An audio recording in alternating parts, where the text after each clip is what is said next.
Welcome to the Embodied Living Podcast, a space where we will dive into the essence of being human. My name is Kirstine, and I will be your host and your guide on this journey of self-discovery. In each episode, whether it's a soulful solo exploration or a heartfelt conversation with a guest, we dive into topics like somatic therapy, personal transformation, trauma, movement practices, breathwork, presence, and much, much more about the complexity of being a human. And alongside our discussion, I will vulnerably share parts of my own journey and my own story, inviting you to join me in exploration. I've definitely danced and still is dancing on my own path of healing and integration. I believe that our bodies have this profound power to heal and transform. And as we transform internally, something beautiful happens. We ripple, change outward into the world around us. So thank you for joining me on this journey of embodied living, where we embrace the beauty of being human. Welcome to the Embodied Living Podcast. Today, I'm joined by my good friend and colleague, Camille Vienne, and I'm very excited about today's talk and today's conversation because in a way I have absolutely no idea where it's going to go and where it's going to end. We just had a conversation, a pretty long conversation before we started recording, and we have a lot on our hearts today. Camille Vienne is a trauma therapist. She's based just outside Copenhagen, and she's a very good friend of mine. And when we are together, there is a sense of an open space where we can see each other and be with whatever there is. So before we turned on the mic, we had conversation about wounds, active memories, trauma, the feeling of not being enough, a feeling that both of us really experience very actively in our life, in periods. And I want to welcome you, Camille. Thank you. I'm very happy to be here to have this conversation with you. And I'm very excited where it's going to go because I feel already my heart is opening. And tears are flowing. Tears are flowing and my barriers are totally down. So I'm very happy to be here in the space with you, to have this very, I sense already, vulnerable conversation about traumas, experiences, and how it sets some frame for you in your life of how you choose and how you see the world, and then the path you go on to solve or heal or develop or being more open, and this conscious way of living. How you show up in the world, right? Yes, the choices you make are so colored by what you experienced. So free will is sometimes not really free will. No. Yeah. Thank you for being here, Camille. Yeah. Thank you for inviting me. And for you to coming all this way to Malmö. Before we dive into all of that, all these layers that I have a feeling that we're gonna talk through, work through, feel through in today's conversation, I want our listeners just to get to know you a little bit. And We can talk about exams and titles and all the things you have accomplished. I know that you have been working with people for more than 15 years in the field of, in the therapeutic field. You are a body worker. You work with trauma through the body, like me. Mm-hmm. And tell me a little bit about you, Camille. Oh, then and I'm like, oh, where should I start? Who am I? I'm Camille. I'm 48 years old. I am the mother of 2 girls.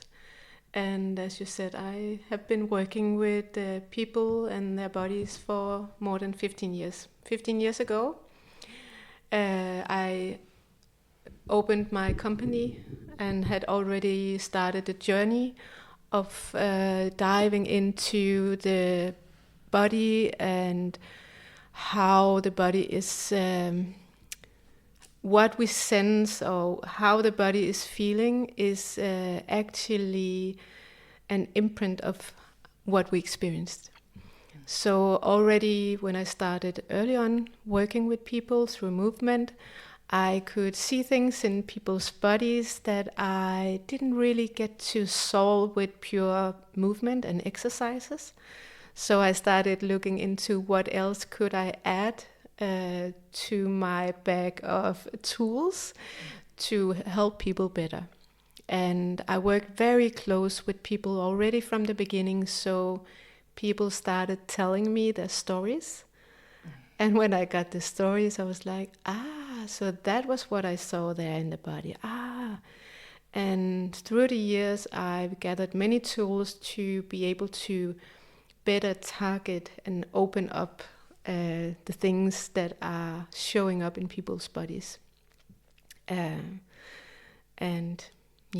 So today I work still with people more and more on the massage table, more and more like the treatment wise, and I want to go back to movement. Yes, because it's also something we have in common.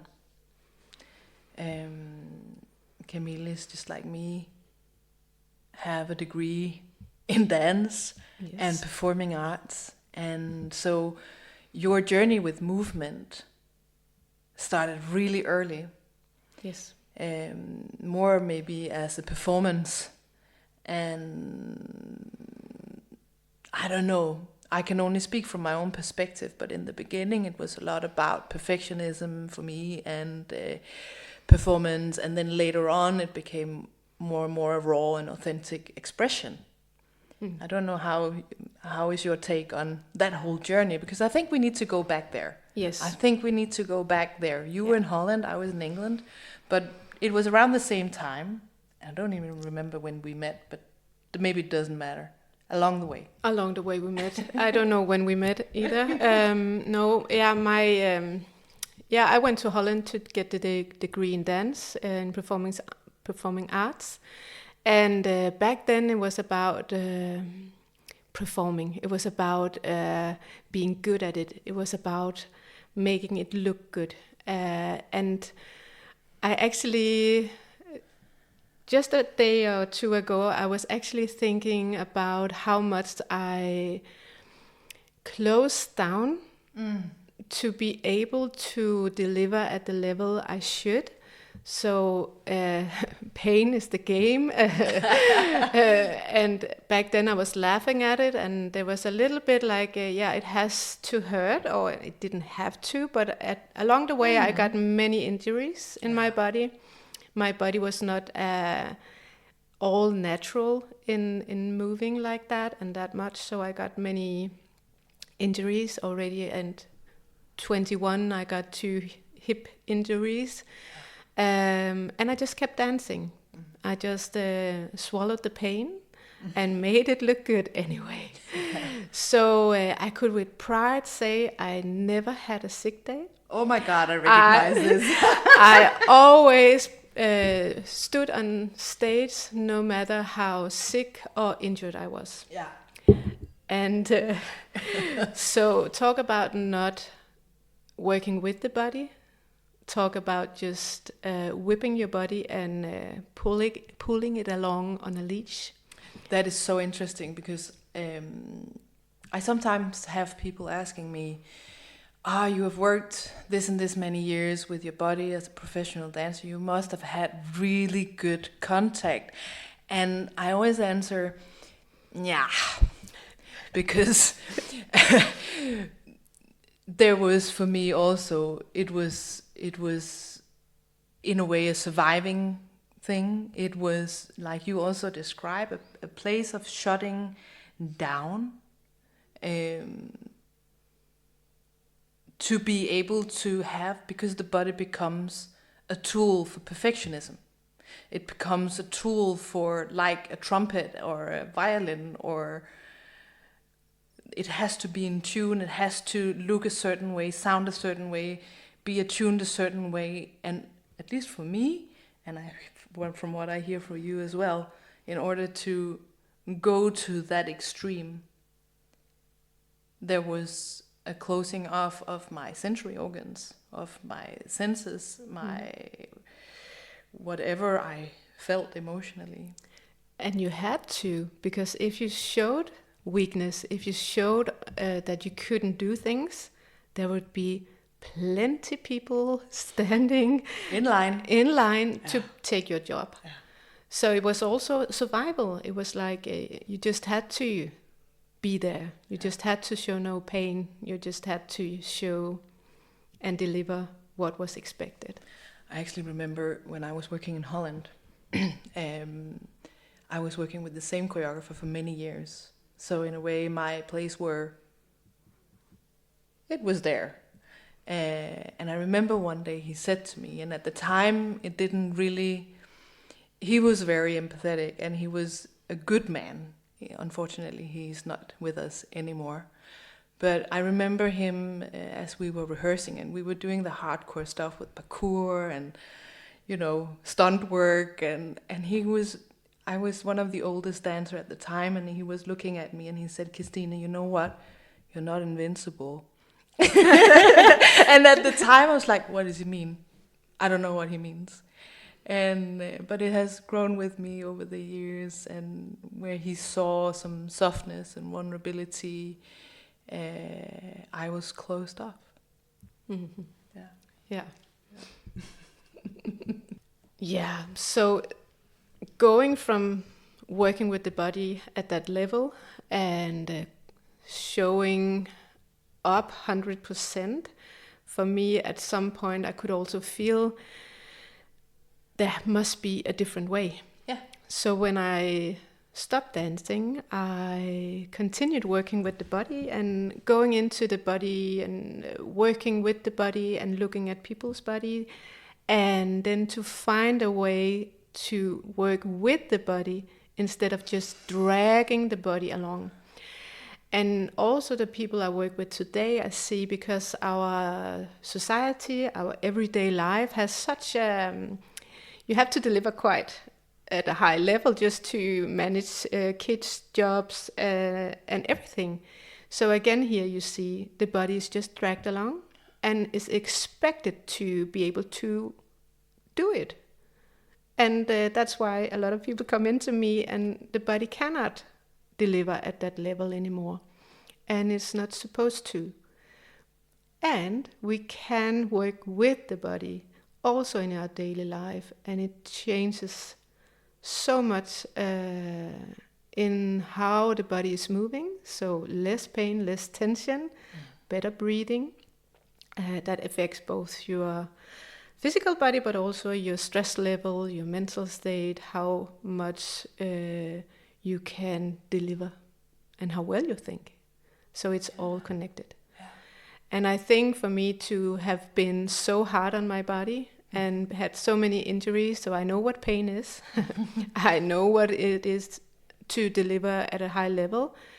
And then finding a way to bring some more softness in, and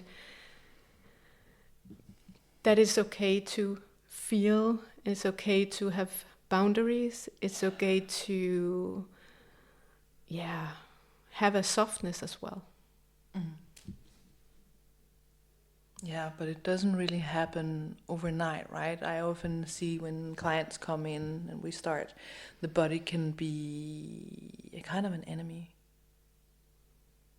There can be feelings of disgust or the shut offness or just not liking to be in the body, or hatred is maybe a big word, but something along that lines down toward a certain area. Yeah, I also hear that a lot, that almost that the body is not good enough. When it hurts, it's not supposed, it's my stupid leg. Or there's like a lot of bad talk to the body. So sometimes I ask my client, are you the best friend for your body? Because I can assure you that your body is your best friend. Because your body is showing up for you 24/7. Every second of the day, the body is trying in its best capacity to keep you going at the best level it is possible with what you have done with it and how you're treating it. And are you giving your body enough sleep? The nutrition, it requires mental calmness or moments of really rest for the mind. There's a few things that you actually can do, and also to shift your mind of how you are working with your body or against your body. Because your body is your best friend, and there is one thing, you will be there together all your life. It is your life witness till the day you die. And your body will do whatever it takes at its best capacity to keep you at the best level. And keep you safe. And keep you safe. And do you deliver the same friendship, having your body's back, treating it kindly? How are you talking to yourself when you look yourself in the mirror, or when your body maybe be a little bit tired, or maybe today your body is hurting? How are you talking to your body? And sometimes I also say, if your body was a pet, like a little kitten or a little puppy, how would you talk to it? Would you just drag it along and call it stupid and being really impatient with it that it cannot keep up?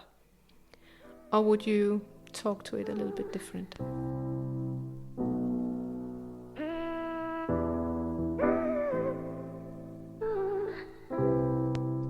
Camille, I want to talk a little bit more into the body, because you're a bit of a specialist on seeing the body's sort of patterns of compensation and the body's strategy to just keep moving in a way, or I would maybe call it just surviving in a way. And I want to take an example just from my own life that happened just these last few days. I have a history of a burnout 10 years ago, and 2.5 years ago I went through a separation, a divorce, and I found that many of these symptoms, let's call them that, from this overload or this long periods of severe stress comes back on and off, even though I find myself a very conscious person and I move my body and I'm aware these things happen still. So I've had a few days of a lot of energy. I've been moving, and then all of a sudden it's like my system just goes. And yesterday I found myself, I was working at my computer. I had a day at the office, and then I was like, okay, I have to go out because my brain is on overload. I have to go for a walk. And I realized when I was walking how slow I was walking. It was like I couldn't walk in a normal pace.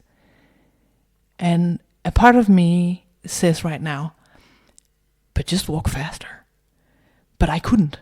It was like everything around me was just in like I was in this big bubble, and I was just walking really slow.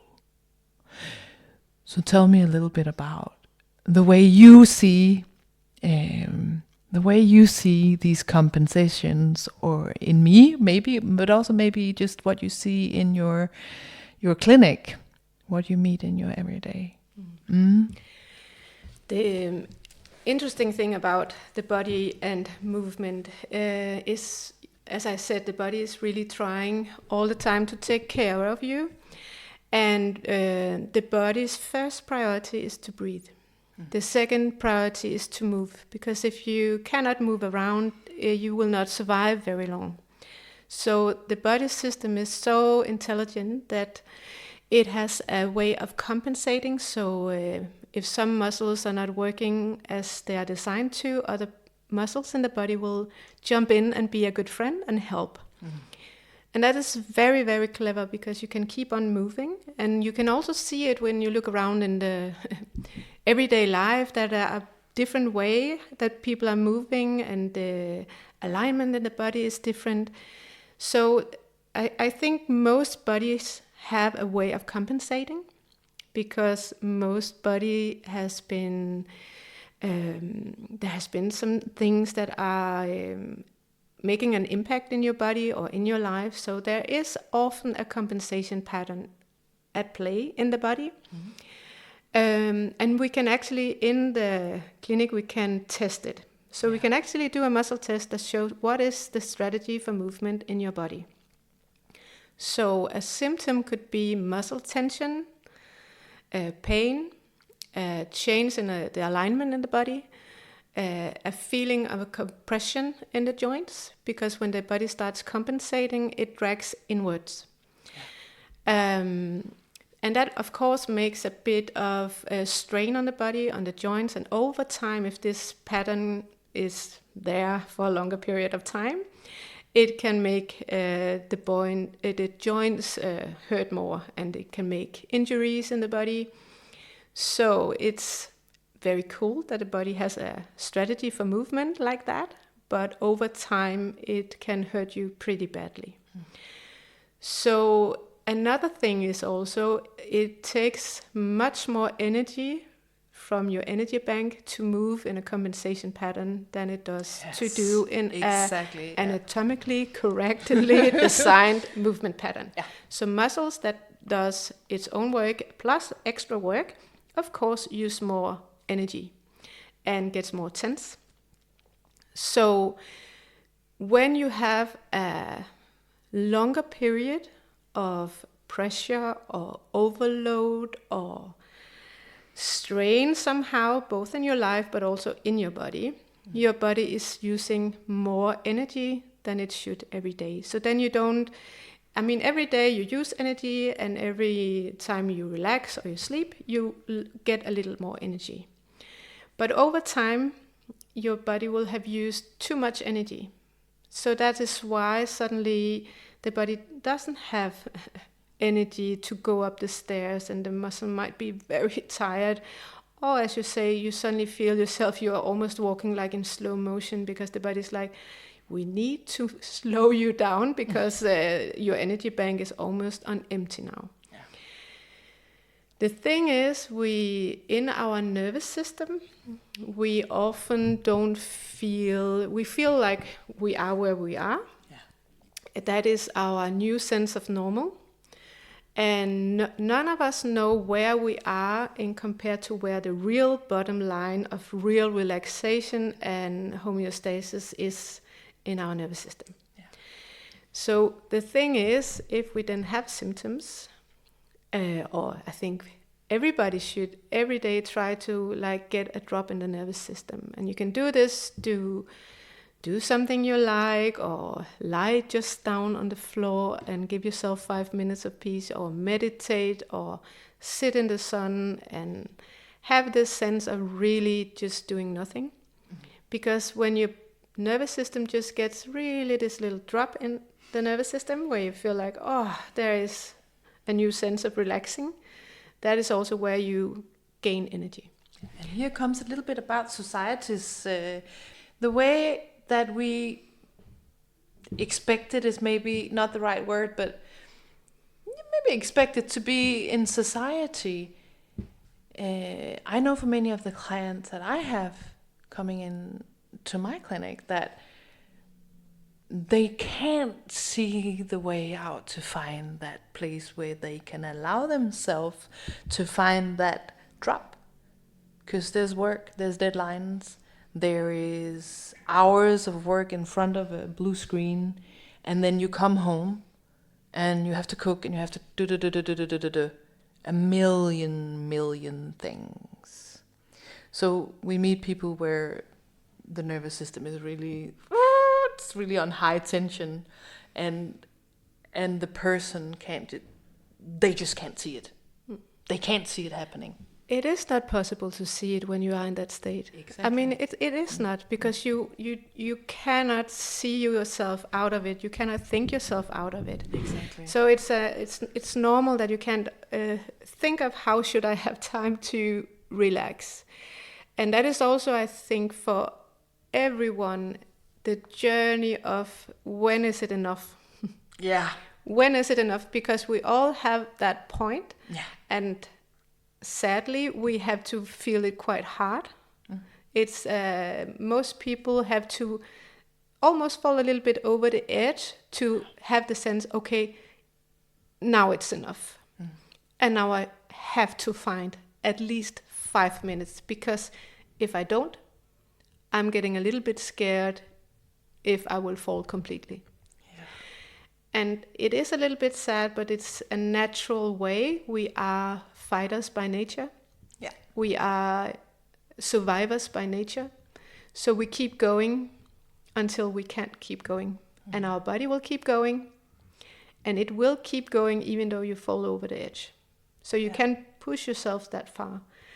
So it's not something to be like, oh, I wish I had done it earlier. No.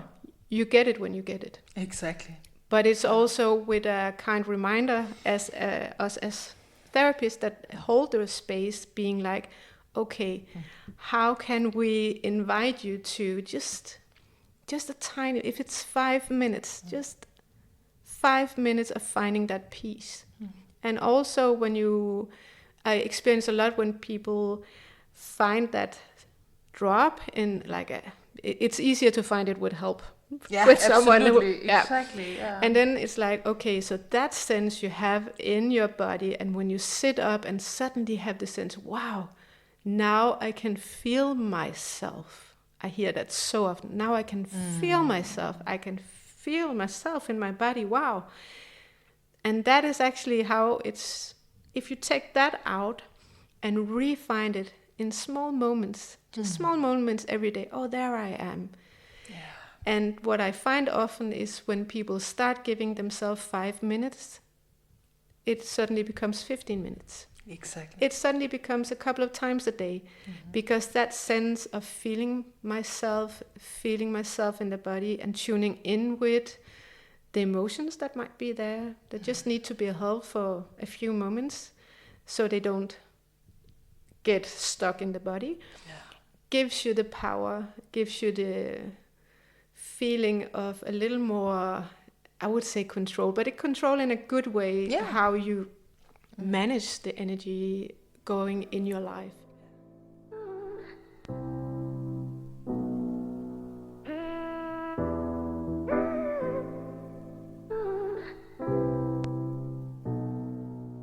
So we just came back from a little break, and in the kitchen we were talking a little bit about the symptoms we experience, or our clients experience, and all of us experience once in a while, or maybe a lot. The symptoms from stress, compensation from muscles, and breathing patterns. And you had some very good example, Camille, from a client. I had several clients come in with headaches or migraines that have been really going on a lot. And after first session, and when they came back for second session, a lot of them almost looked at me with like a little bit like, I don't know, scary eyes, like what is this? Can I believe this? Because it already started to change. And then we work a little bit on the fear of the symptom coming back.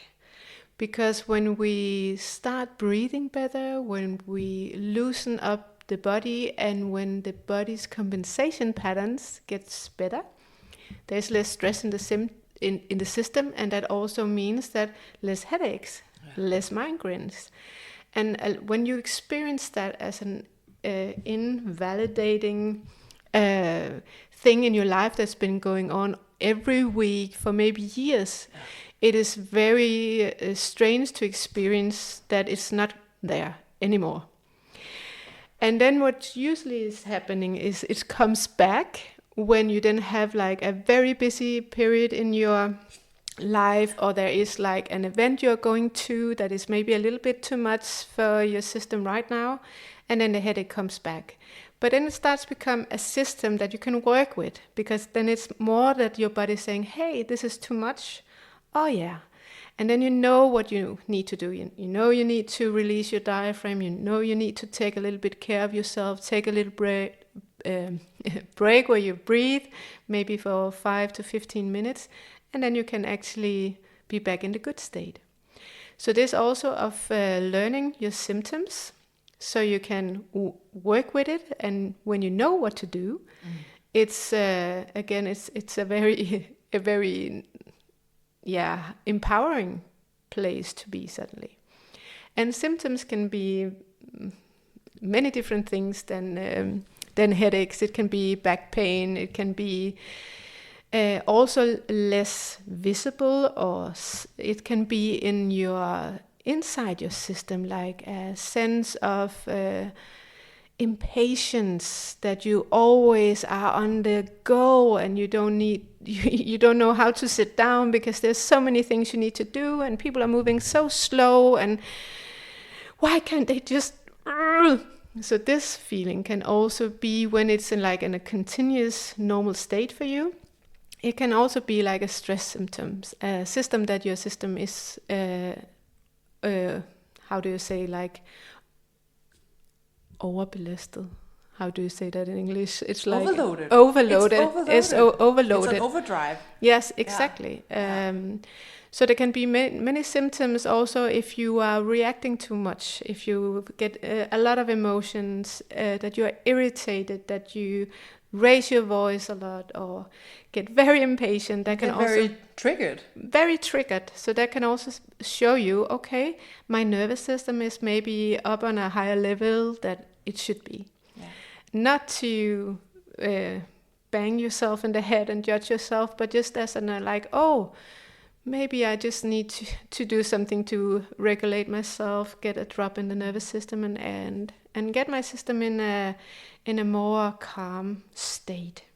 And I think this is a really interesting conversation, Camille, because I think a lot of people out there walk around or maybe run around in this state of overdrive, and where there is not space for the consciousness to just recognize what is actually happening. This is a state of normal. This restlessness is a state of normal. This running is a state of normal. And if we have, I guess we have listeners out there this is a state of normal. Mm-hmm. And there's a lot of good reason why it is like that. Yeah. And that is very valid. Yeah. And I think it's so important exactly that, to validate. Mm-hmm. There is absolutely nothing wrong with you for being up there. Mm-hmm. But there's an invitation that it could be different. Yeah. Because when you start looking at it and recognizing, oh, now I'm in this doing mode and this running mode and this busy mode, oh, maybe I could get to do the same things, but in a different energy space, in a different tempo. Yeah. So let's say we have someone out there who is up there, running and running and running and running and running and running, being triggered, short leashes, it could be so many things, or reacting differently. And they are maybe this person is so overwhelmed that they just don't know where to start. Yeah, and often the voice in the head would say, but Kirstine and Camille, you have no idea what it is like. Because there's all these things going on in my life, so of course it is like that. And there is no possible way that it can be different because my circumstances are like this. And that is very valid. And still, if you know and learn how to regulate your body, because there are small examples of bodywork techniques you can use to down-regulate your nervous system. You can work with the breathing, and then you suddenly learn how to make small drops in your nervous system. And then you will also be, it would be easier to recognize when you go into the running mode and the doing mode instead of just being busy in life. Nice and easy, start to recognize the little triggers that's always there. Yeah.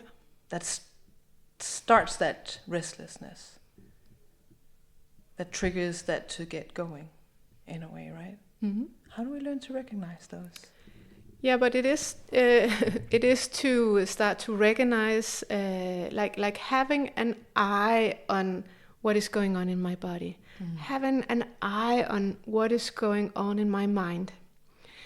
So as soon as you make a little shift in your consciousness, just looking at what is going on in my body, what is going on in my mind. Oh, now I feel like this. It's very valid because my head is saying like that. But as soon as you have the little conscious shift that you look at it, you're already not the total effect of it. Yeah. And there you can start making a choice. Before you cannot, because you're just in the doing mode and you don't even recognize it maybe. You're a victim of your circumstances. Yeah. I can tell a little anecdote from my own life because I also had periods of severe stress, stressful times in my life. And at one point I was running so fast and being so much in this mode that I would make myself so completely dizzy that I had to lay down on the kitchen floor when the potatoes were cooking. Yeah. Because I would be so fast in my movements in a body that was so overloaded and stressed that my symptoms was dizziness. So I had to lie down. And it was a very cool experience for me in some sense because I know so much about the body. Mm-hmm. I know so much about the nervous system. I know so many regulating tools. Yeah. So how, Camille, could I say to myself, did you end up there? And it's like acknowledging, but I'm also just having a body and a nervous system. Human. And I'm human and I have the experience of life. And sometimes life is pretty rough and there's happening things in your life that you have to deal with. And your body is reacting, your nervous system is reacting. It's how it is. So we all have periods of time in our life where we might get up in the morning and might not know how to continue. And that is, again, one of the ways that I regained the power in me was to, every morning I got up, I would reconnect with my body. Yeah. I would regulate my system. I would tune into my body. What do you need today? So you get a good setup to get into the day. Mm. And then start recognizing when I got into the too busy doing mode, because then I would start getting dizzy. Mm. So then starting to recognize, okay, could I slow down now? Could I do the same but slow down? Just do it in what feels like a very slow motion tempo. But then that was slowly the way back for me to find a way of being in my life. There had to be some changes in my surroundings as well, in things I had in my life, because otherwise, if you keep on being in circumstances that are not good for you, how can you expect to have a body that is fully functioning and a nervous system that is regulated if you are in surroundings that are not matching you, you need to acknowledge that and say, okay, this is not working for me anymore. It might not be a change I can do immediately, but over time, I will set like a little deadline for me. This is not where I want to be forever. And then working with regulating your nervous system, doing the best you can to make the shifts in your life. Because sometimes I get a client that comes in with severe stress and they expect that we can just regulate the body and then they can enough. And that's enough, and then they can continue at that work, or they continue in the way they used to, or they are living. And sometimes it's like a little opening, like maybe there should be some changes, because if you are in a war zone, how can you expect to be regulated? Yeah. How can you expect to be grounded and feeling at peace and feeling filled with life and joy and energy? And a war zone can be so many things, because we say war zone and I immediately think about, relationship with lots of fights or a lot of stress and busyness, but it can be other things as well. It can be having to be in maybe a relationship or a family or a place where you have to just be alert all the time, walking on edge, work, or just walking on eggshells for not triggering others. Or it can be a lot of things that triggers these things. Or where do you live? Mm-hmm. Do you live in the right environment? Do you have an access to something that suits you?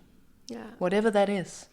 And sometimes it can also be, now we're just going with it, but sometimes if you experienced being robbed, or someone of being raped or being hit by someone, they will put something in your nervous system that you will be alert and look at your surroundings, scanning your surroundings all the time, walking on the street, maybe even being at home. So there is like this invisible war zone, you can say, where you're all the time in an overload. And it doesn't even have to be those big T traumatic experiences. It can also be having learned to just watch your parents' mood, how it's changing, or something else. It could be so many things that starts these triggers, yes, that creates this state of, maybe it's alertness, maybe it's you being able to shape yourself like a chameleon and change color and bend in the wind, or something else. Yeah. The funny thing when we talk about traumas, because a lot of times we think like it has to be something big and severe that we can remember. And actually in many of the trauma therapy sessions we come down to actually what we would with our adult eye look at, saying like, but that was like, that was just like a look from someone, or that was just like a tiny thing. How could that? But in the session you would feel like that was just such an intense little moment that pushed you a little bit out of your body. Yeah. And since then it created a certain way of being and choosing in life. And suddenly you can see the patterns up. So it doesn't have to be something severe, and it doesn't have to be something you remember for it to affect you. It doesn't actually, the trauma is not coming back to that, what many experts are saying. It's not about what happened to you, but it's about whatever that was, or what was missing did inside of you. Yeah. So it is what it did to you, what happened inside of you, and it's also being alone with that moment. Yeah. Because if a trauma gets to be a trauma, even though it's a little thing, it's because you were alone with it. It's because you couldn't share it with someone. It's because no one came to you and helped you through that experience. Yeah. And that being alone with something, and a lot of times that is also where shame comes in. Oh, yes. Because maybe it's something you couldn't share with anyone. Maybe you didn't have anyone you could share it with, because you would not be understood, or they would say it would be not right, or whatever it is. And sometimes it's just a feeling of having no one around to share it with. So that is also where shame comes in a toxic way, where I experience something but I cannot say it out loud. I'm not allowed to, or maybe it wasn't that bad, it's just me. Shame really grows in isolation and secrecy and holding back. It really also you can get the sense of not fitting in. You can get the sense of that you are always a little bit wrong, or that you are afraid to share your voice because someone might be laughing at you, pointing you out. The fear of being pushed out of a group, not fitting in, or even in the nervous system, the fear of death, that you would be killed. Yes. Yeah. And it's funny because when I started reading into toxic shame, I would be like, oh, I don't really know what it is. I don't really, what are they really, how does that look? And suddenly you get it when you get it, right? Oh, yes. When you see it, you cannot see it. But suddenly I recognize for myself, oh my God, I have so much toxic shame. I just didn't see it. I didn't even recognize it. But I have this voice inside me where I'm never good enough. I'm never doing enough. And if someone else would look at me, they would really turn their eye and being like, oh my God, who does she think she is? So that I just recognized like there's so much toxic shame, but it taking me many years to even recognize that I had it. Also because shame is such an uncomfortable feeling, right? It's such an uncomfortable emotion to really feel. It's like, right, inside of the body, it just crumbles and makes you really small. And so of also, course you don't want to feel it. Yeah, and also just a normal. I think for me it's just been a normal, so I haven't even questioned it. It was just my normal. It was just like, this is how I am. I didn't even recognize that I was talk to myself so badly and be my own worst enemy.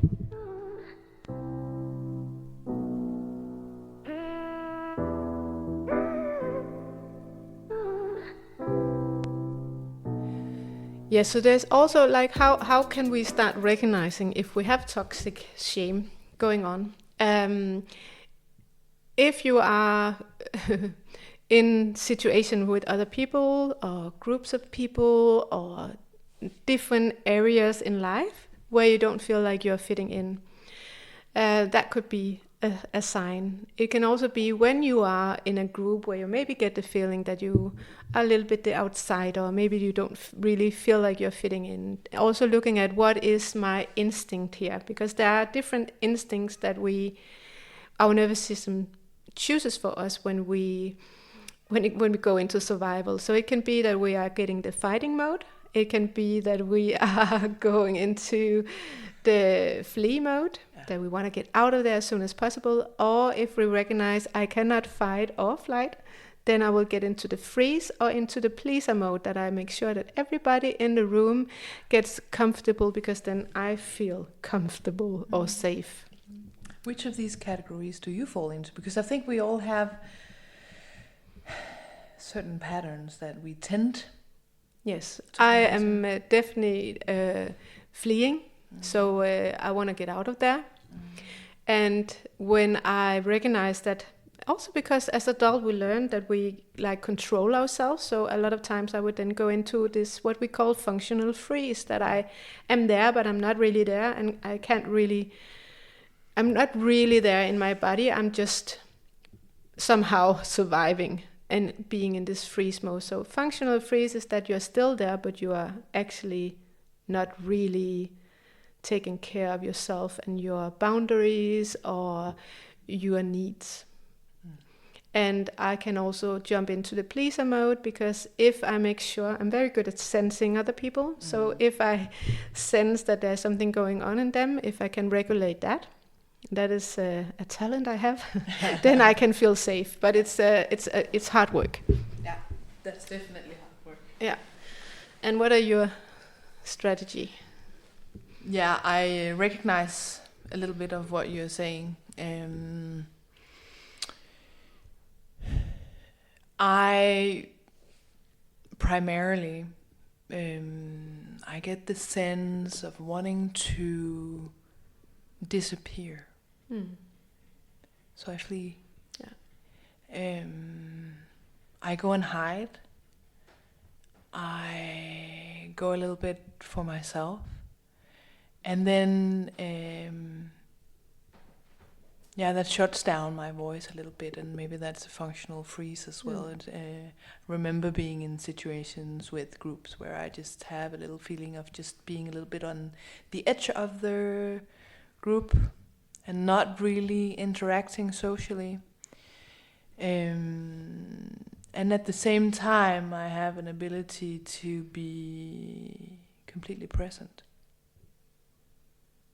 there. It's interesting. So there is also a mix of both fleeing and I wouldn't call it pleasing actually. But it is an awareness probably Yeah. of what are the other people feeling. Oh, absolutely. Yeah. Because if you are on top of that, then you can also know that you really need to leave. Absolutely. Yeah. Yeah. So it is an enhanced awareness of the room, again, to make sure that you're safe. Yeah. This is really interesting. I think we could go on about this for a long time. When we met this morning, we both had some situation where we were like, oh, this is what happened. I was in this room and I had this sensation of not being good enough, and then I did this, and then I felt this.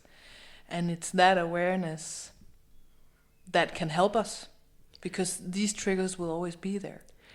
Those patterns will somehow want to start, and we will feel them.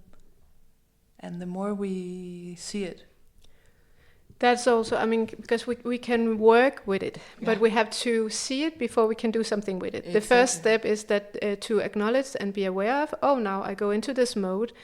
And sometimes you cannot go out of the mode, but you can look at yourself being in that mode. And that's also why you say, I like to then be on my own, because a little bit of the isolation, when you have things like that going on in your system, the survival mechanisms at play, sometimes you need to be in your own space to feel yourself again. Yeah. Because being in a room with other people will keep that somehow going. Your awareness, you have to be out there. That's also why it's good once in a while to really isolate yourself. Also to get a sense of who am I actually when I'm not playing a role, or when I'm not having to be something for someone, where you just have to tune in with yourself.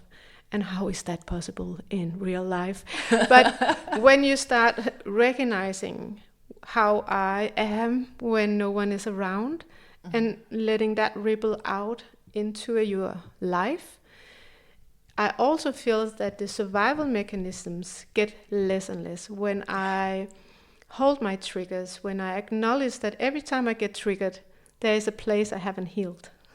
Yeah. So instead of going with the trigger as good as I can, I try to go inward and say, okay, so what is it that is happening inside me? What is it for feelings that I really haven't held yet or processed yet? And when I started doing these things, like really standing up for myself in that way, having my own back in that way, a lot of things gets easier along the way.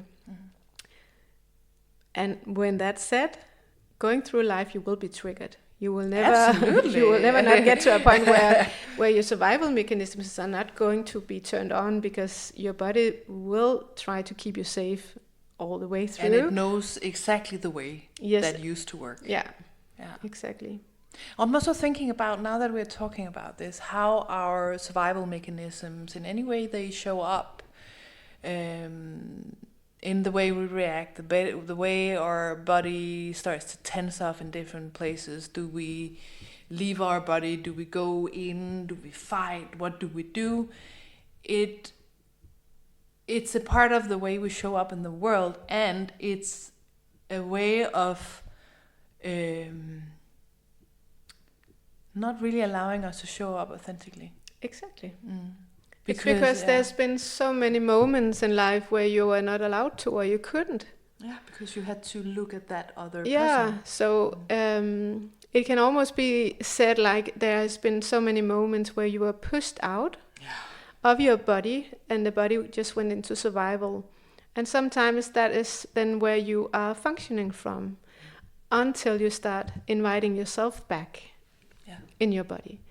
And that is what I call the grounded presence, where you're really there in your body and acknowledging that you're feeling like you're feeling, allowing it to be intense in your body, and holding yourself, being okay with being angry, sad, scared, shame, and working with that. It's not always easy, but when you start getting in the body and really being present with your body and what is going on and the reactions you have, suddenly when you speak, it's also from a different place. Yeah. I heard someone clever say, you don't need to set boundaries if you have the boundary. Exactly. Yeah. And it feels so much more, it feels softer, it feels more authentic, because as soon as I have to set a boundary, it's, for me, it's a sensation of pushing something. I have to set that. But if I uphold my boundary, it's a different thing. Ida Rolf has like my favorite quote, that is, strength that has effort is not what you need. You need strength that is the result of ease. And that is actually where you land in your body, you're totally grounded. That is where you are the strongest. When you need to force it, either if it's in the training, and if you're weightlifting, if you are setting boundaries, it's like you can put it in every way you look at it. Yeah. When you are at your ease, when you are grounded in your body, when your breath is deep and filled and fully, that is where you're strongest. Yeah. So just repeat that quote from Ida Rolf. Strength that has effort is not what you need. You need strength that is the result of ease. It's just so cool. I love it. Yeah. With those words, I think we're going to round off our conversation today. I think it's a good place to round it off. Yeah. I just want to say, so with that quote, just notice in your life, am I doing this with force or am I doing this with ease? Yeah. I can set boundaries with ease. I can express my emotions with ease. I can express my needs with ease. I can do my daily life with ease, or I can do it with force.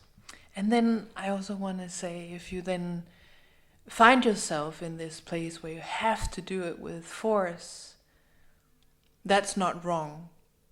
Acknowledge yourself. I've been there many times, and it got me through some periods of time. Yeah, me too. But it's something to bring with you. I definitely think that this conversation was a conversation of ease. Yes. Thank you very much, Camille, for coming here. And before we leave, I just want maybe you to tell our listeners where they can find you. We're also going to put it in the footnotes, but maybe just take a little moment just to tell everyone here where to find you. Yeah, so my company name is Today I Move. And the funny thing with that name was, in the beginning it was about movement, like dancing, exercise, and now it's more into I keep moving, I keep evolving. Yeah. So my webpage is todayimove.com, and I do, as you can understand, many different sessions in my studio or in my clinic. So I always invite you in to get a free talk with me over the phone before you come. So you can, in my booking system, you can just book 15 minutes talk, and then we can see what is it, where is it you are at right now, and are we a match? Am I the one that should help you with this, and then we take it from there. And if you just feel like I'm ready, then you just book a session. Many people do that as well. And you work online as well, right? I work online. I have online sessions where we go over Zoom, because a lot of the things we can do remote as well. It's beautiful. Thank you so much for coming, Camille. Thank you for inviting me. I'm very pleased. I'm very happy to have had this conversation with you. You too. Thank you. And to everyone listening, thank you so much for tuning in, listening to this, what I and then we find a really exciting conversation that could go on. And I wish you a beautiful day. Thank you. You too. Thank you for listening to the Embodied Living podcast. I hope you felt inspired and felt that you were in good company. If you are seeking connection or embarking on your own journey, you are welcome to join our community through my website, embodiedliving.se, or connect with me on Instagram at kirstine.ilum. Through our community, you can access more resources and information about ways we can work together, whether it's through workshops, sessions, or in the online community. I'm here to support you on your path of self-discovery. If you want to help me and support the podcast, giving a review would mean the world to me and my work. It's a great way of give something or some energy back to actually all of us who are creating podcasts. So if you feel like giving the podcast 5 stars and writing a review, I would be immensely grateful. It doesn't take long and it makes a great difference for me. Thank you for being a part of this journey, and let's continue to explore, learn, and grow together. See you in the next episode.